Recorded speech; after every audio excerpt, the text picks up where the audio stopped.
नमस्कार। मैं doctor Rojasvi S Agarwal Shrima homeopathy and cosmetic clinic में आप सभी का स्वागत करती हूँ। आज का हमारा टॉपिक है सर्वाइकल स्पॉन्डिलोसिस। सर्वाइकल स्पॉन्डिलोसिस की प्रॉब्लम आज के टाइम में बहुत कॉमन हो चुकी है, बहुत ज़्यादा लोगों में देखी जा रही है। बहुत मेरे पास ऐसे पेशेंट्स आते हैं सर्वाइकल स्पॉन्डिलोसिस के। तो चलिए आज हम जानते हैं कि ये होता क्या है, इसके सिम्टम्स क्या क्या होते हैं, कॉजेज़ क्या क्या होते हैं, रिस्क फैक्टर्स क्या क्या होते हैं। चलिए तो शुरुआत करते हैं। तो सबसे पहली बात कि सर्वाइकल स्पॉन्डिलोसिस होता क्या है। देखिए, सर्वाइकल स्पॉन्डिलोसिस एक नॉर्मल लैंग्वेज में बोलें तो एक वियर एंड टियर है सर्वाइकल स्पाइन का। मतलब जो कि हमारी सर्वाइकल वर्टिब्री होती है, मतलब यहाँ पे जो होती है 7 वर्टिब्रीज होती हैं। सबसे पहले तो देखिए सर्वाइकल की 7 वर्टिब्रीज होती हैं, C1, C2, C3, C4, C5, C6 and C7। ये सर्वाइकल वर्टिब्राज होते हैं हमारी, जो कि यहाँ प्रेजेंट होती हैं हमारे यहाँ पे। तो जब इन्हीं वर्टेब्रास का वेयर एंड टियर हो जाता है तो हमें सर्वाइकल स्पॉन्डिलोसिस की प्रॉब्लम आ जाती है। और इन्हीं सर्वाइकल वर्टेब्रास के बीच में डिस्क प्रेजेंट होती हैं। जो डिस्क होती हैं उन्हें हम शॉक एब्जॉर्बर्स भी बोल सकते हैं। मतलब कि जब भी हमारी बॉडी में हमारे नेक पे कोई नॉर्मल लैंग्वेज बोले तो झटका सा जबकि लगता है, जो थोड़ा बहुत झटका लगता है या एकदम से कोई भी होता है, तो वो जो डिस्क होती है वो उसे एब्जॉर्ब कर लेती है। और जब यहीं पे प्रॉब्लम्स आनी स्टार्ट हो जाती हैं तो हम उसे सर्वाइकल स्पॉन्डिलोसिस बोलते हैं। सिम्टम्स क्या क्या होते हैं सर्वाइकल स्पॉन्डिलोसिस के। तो पहली बात तो नेक पेन बहुत ज़्यादा होता है और स्टिफनेस बहुत ज़्यादा होती है। स्टिफनेस मतलब मूवमेंट में प्रॉब्लम होने लगती है। जो भी अगर आप मूव कर रहे हैं ऐसे नेक या ऐसे ऐसे तो आपको पेन फील होगा उसमें। और फिर हेडेक बहुत ज़्यादा रहने लगता है, चक्कर आने बहुत ज़्यादा स्टार्ट हो जाते हैं, मतलब डिजीनेस बहुत ज़्यादा कभी कभार लगने लगती है पेशेंट्स में। और सबसे एक सिम्टम होता है कि जो पेन होता है वो शोल्डर्स से हाथ में, फिंगर्स तक या फीट में, वहाँ तक रेडिएट करना स्टार्ट कर जाता है। मतलब आपको यहाँ शोल्डर से पेन लगेगा कि हाथ में उतर रहा है या पैरों में उतर रहा है, ऐसे आपको फीलिंग आएगी। आप खुद बोलेगा पेशेंट कि ऐसे हमें प्रॉब्लम फील हो रही है। तो अगर ऐसा कंडीशंस हो रहे हैं तो इनके कॉजेज़ क्या क्या हो सकते हैं। अगर किसी को सर्वाइकल स्पॉन्डिलोसिस हो रहा है तो उसके क्या क्या कॉजेज़ हो सकते हैं।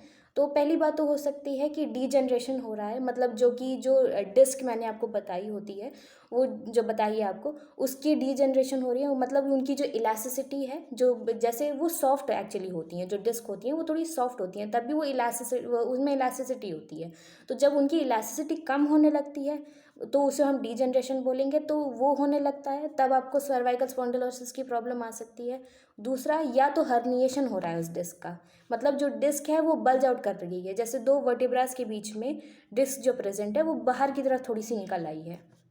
जब ये प्रॉब्लम आती है तब भी आपको सर्वाइकल स्पॉन्डिलोसिस की प्रॉब्लम हो सकती है। या फिर आपके सर्वाइकल वर्टिब्रा के साइड ऑस्टियोआर्थराइटिस होने की स्टार्ट हो गई है। मतलब जो आपका जो कार्टिलेज है, जो कार्टिलेज हम बोलते कैसे हैं, जो दो बोन्स को जो क्या कहते हैं, जो दो बोन्स को एक साथ जोड़ता है उसे हम कार्टिलेज बोलते हैं, जो हमारे जो जॉइंट्स में हमारे एक्चुअली प्रेजेंट होता है।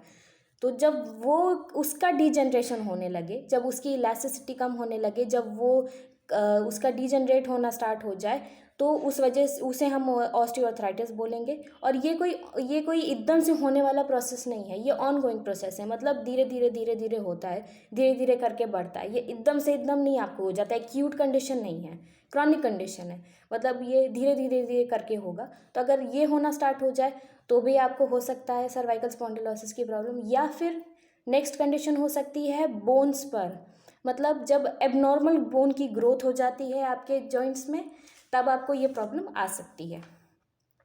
तो नेक्स्ट हम क्या जानते हैं कि इसके रिस्क फैक्टर्स क्या होते हैं। मतलब रिस्क फैक्टर्स कि ये किन किन लोगों में ये हो सकता है।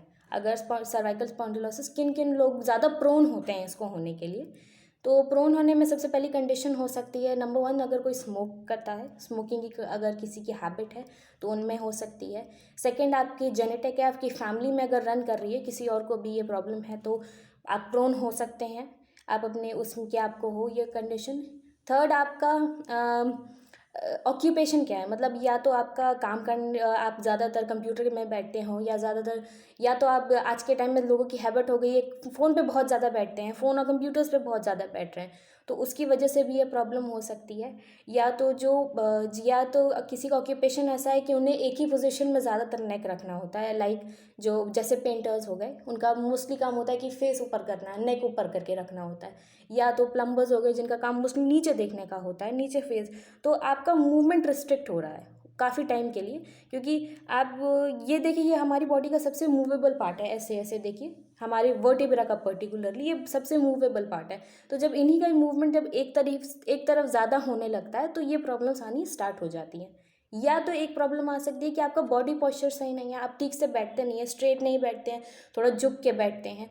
इनकी वजह से भी आपको ये प्रॉब्लम्स आ सकती हैं। नेक्स्ट इज़, अगर आपको नेक इंजरीज़ हुई हो कभी, या कोई आपको नेक में कोई इंजरी आई हो, तो उस वजह से भी आपको ये प्रॉब्लम आ सकती है।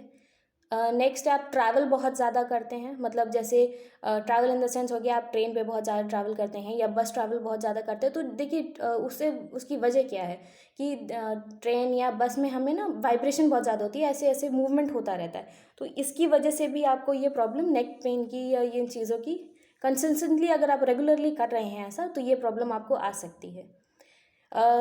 सिक्स्थ पॉइंट वो हो गया आपकी, जैसे हैवी वेट लिफ्टर्स जितने भी हो गए, लाइक जो कंस्ट्रक्शन वर्कर्स होते हैं, क्योंकि वो मोस्टली यहाँ पे आप देखिए वेट उठाते हैं, या इससे वेट ज़्यादा अपने हाथों से वेट उठाते हैं, या यहाँ पे वेट ज़्यादा उठाते हैं, तो उन्हें भी ये नेक पेन की प्रॉब्लम आ सकती है। तो अब हम जानते हैं, अगर कोई भी प्रॉब्लम अगर ये सारी प्रॉब्लम्स आपको हो रही हैं, तो आप एक्सरसाइजेस क्या क्या कर सकते हैं। एक्सरसाइजेज इन द सेंस कि आप देखिए, सर्वाइकल स्पॉन्डिलोसिस ऐसी चीज़ है कि ये बिल्कुल ऐसे तो नहीं जाएगी, क्योंकि अगर आपको ये प्रॉब्लम आई है तो सिर्फ मेडिसिन से जाए तो ये पॉसिबल नहीं है। आपको इसके साथ एक्सरसाइजेज भी करनी बहुत ज़्यादा ज़रूरी हैं, मेडिसिन प्लस एक्सरसाइजेज। तो मैं आपको एक्सरसाइजेज बताती हूँ कि कौन कौन सी आप एक्सरसाइजेज आपको करनी चाहिए अगर आपको सर्वाइकल स्पॉन्डिलोसिस की प्रॉब्लम आ रही है। तो पहली एक्सरसाइज आपने क्या करनी है, दैट इज़ रोटेशन एक्सरसाइज।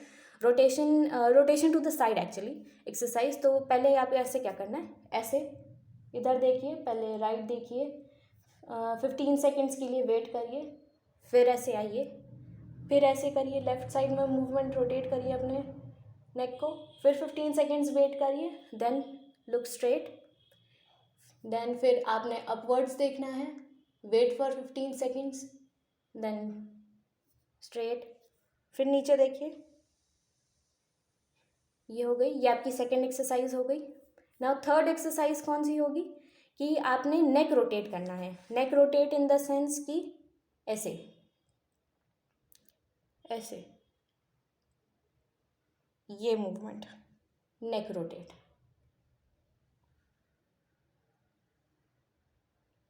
ऐसे। पर इस बात का ध्यान दीजिए कि अगर किसी को भी डिजीनेस की प्रॉब्लम है, मतलब चक्कर आने की प्रॉब्लम है, तो आप ये एक्सरसाइज अवॉइड करिए। ये एक्सरसाइज आपने नहीं करनी है। पर अगर जिन्हें नहीं है वो ये एक्सरसाइज बिल्कुल कर सकते हैं। नाउ नेक्स्ट इज, जो मैंने आपको अभी एक्सरसाइज बताई, जैसे अब आपने क्या करना है, ऐसे अपनी शोल्डर को स्ट्रेट रखिए। दैट इज नेक्स्ट जो एक्सरसाइज है वो है फ्लेक्शन और एक्सटेंशन की एक्सरसाइज। तो इसमें आपने क्या करना है, आप एकदम बॉडी को स्ट्रेट रखिए, हाँ, शोल्डर्स अपने स्ट्रेट रखिए। फिर आपने क्या करना है, हाथ एकदम नीचे ऐसे स्ट्रेट रखिए, ऐसे देखिए, ये वाला मैं आप हाथ देखिए, ये बिल्कुल स्ट्रेट रखिए।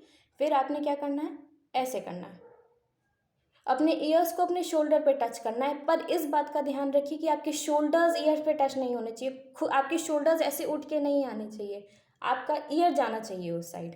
तो ये इसलिए मैं आपसे को बार बार कह रही हूँ कि शोल्डर स्ट्रेट रखिए, ऐसे, ठीक है।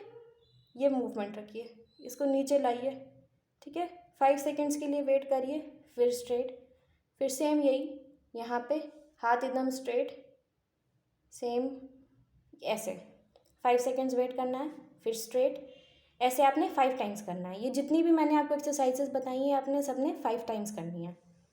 नेक्स्ट एक्सरसाइज आपने क्या करनी है, जैसे मैंने आपको ये एक्सरसाइज बताई, पर ये वाली जो एक्सरसाइज है इसमें आपको प्रिवेंट करना है। प्रिवेंट मतलब रोकना है उसे।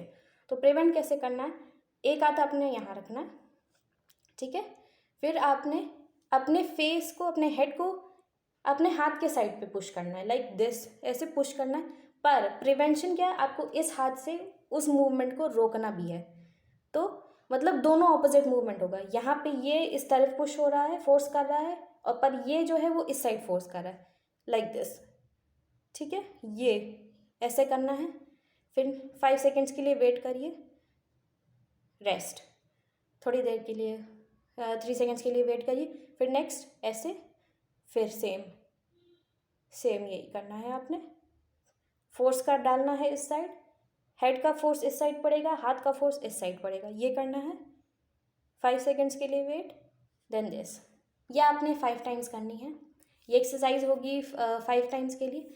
ना नेक्स्ट एक्सरसाइज होगी, आपने जैसे आप यहाँ नीचे सर कर रहे हैं, ये एक्सरसाइज के लिए आपने ऐसे हाथ रखिए, ऐसे रखिए, आगे की तरफ पुश करिए अपने सर को आगे की तरफ पुश करना है, और अपने हाथ को पीछे की तरफ पुश करना है। ठीक है, तो ऐसे होगा, पर आप दोनों साइड का ऑपोजिट मूवमेंट होगा। मतलब हाथ जो है हमारा पीछे की तरफ जा रहा होगा, प्रेशर डाल रहा होगा, पर हमारा जो सर है वो आगे की तरफ प्रेशर डाल रहा होगा। तो ऐसे, ये हो गया। 5 सेकेंड्स के लिए वेट करिए, रेस्ट।